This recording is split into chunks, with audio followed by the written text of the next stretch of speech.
Hello everyone. In this video, I'll guide you on how to fix the PayPal can't transfer money issue so you can move your funds without any hassle.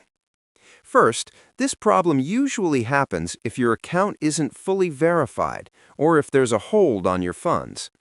Start by checking your account status in the PayPal dashboard and make sure your email, phone number, and linked bank or card are all verified.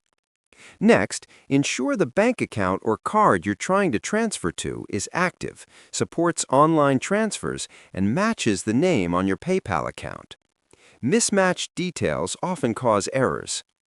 Also, check if there are any limits or restrictions on your account. PayPal sometimes limits transfers for security reasons, new accounts, or unusual activity. Resolving any pending issues in the Resolution Center can fix this. Try clearing your browser cache or using the PayPal mobile app if the transfer still fails, and avoid using VPN or proxy services. If none of these steps work, contact PayPal support to confirm there's no issue blocking your transfers. And that's how you can fix this problem and transfer your money smoothly. Subscribe the channel for more videos.